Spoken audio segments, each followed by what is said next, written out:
Okay, this is from the book right here, Prevent and Reverse Obesity by me, Pete Rogers. This is video part 13. We're starting on, we're on page 81 if you're following in the book. This is figure 312, and it's the concept of caloric density. Basically, the lower the caloric density, the faster you lose weight. McDougall said if you really want to lose weight as fast as possible, you can try to eat up to 50% of your calories from vegetables. Vegetables have the lowest caloric density, only 0.1 calorie per gram. That's next to nothing. So you'll be likely to lose weight fast. He said you can't eat more than 50% of your calories from veggies or you'll get sick. Something he called rabbit fever. The next thing in line is like the starches. Starches and also fruits, they're about 1 calorie per gram. Starches are a polymer or glucose wrapped in fiber. Because some people say, well, carbohydrates are 4 calories per gram. That's a pure carbohydrate like sugar. But a starch is tons of fiber. So it's only 1 calorie per gram. That's very low caloric density. So people lose weight on starches. Also, the fastest starches for losing weight will be the ones that are lowest in fat. That's going to be white rice, 1% of calories from fat. Sweet potato, 1% of calories from fat. And regular potatoes, only 1% of calories from fat. You lose weight really fast on that. If you're going to eat a bean, the best bean for losing weight is the lentils because they're only 3% of calories from fat. Black beans are pretty good as well, 4% of calories from fat. So that's good to know. Fruits, you know, they're okay. Fruits are kind of a complex subject because they got fructose in them, which can lead to some fat if you eat tons of them and you don't exercise. But the fruits are 1,000 times better than high fructose corn syrup, you know, with soda pop or something. That's where people tend to get fat when they drink their calories. It's much better to eat your calories. Okay, meat and cheese, you're in the ballpark there of about 4 calories per gram, and simple sugars. Nuts and seeds are much more fat than that. Typical nut and seeds is like 70 to 90% of calories from fat.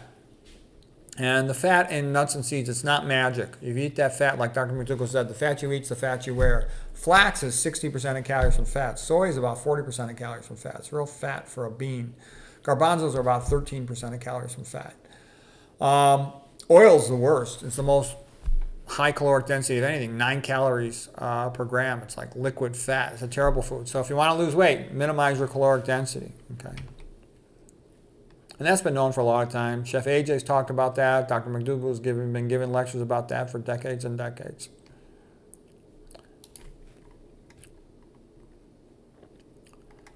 Okay, we'll go to the next picture here. Okay, this is a really valuable picture.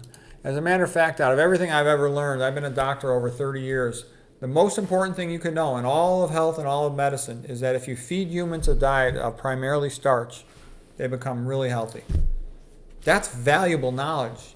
See, a lot of people are impressed by technology. They don't understand most technology is a joke. It's fake. The cure rate for hypertension, diabetes, obesity, coronary artery disease, long-term with a pill, it's like close to 0%. It is 0% for hypertension and for, it's actually 0% for all of them because you have to keep taking the pill.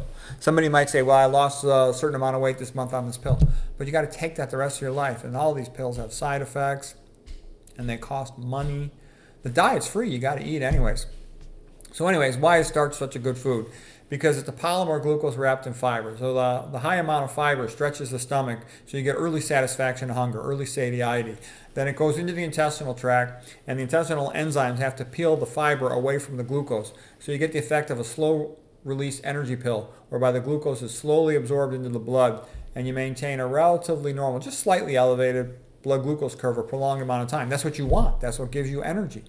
Okay, you don't want simple sugars because you spike your blood glucose rapidly, and then your insulin overcompensates, it drives it down rapidly, and you get rebound hypoglycemia. You're at risk for rebound hypoglycemia. You don't want that. You don't want to eat the fat first because it gets into the skeletal muscle first, causes insulin resistance, and then subsequent glucose or other sugar, especially the glucose, you're going to get high blood glucose level because it'll cause insulin resistance, so you can't get that glucose into the skeletal muscle cell. Other starches, quinoa, oatmeal, whole grains, wheat, rye, barley, all this other stuff, pasta.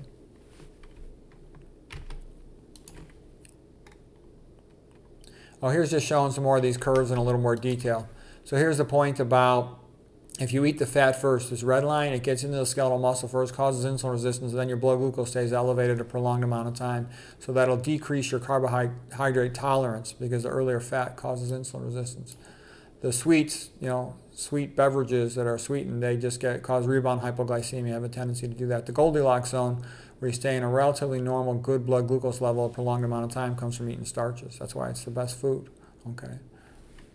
And fruits are also great food, but they do have a problem of the fructose potentially can lead to weight gain in somebody who overeats them and doesn't exercise.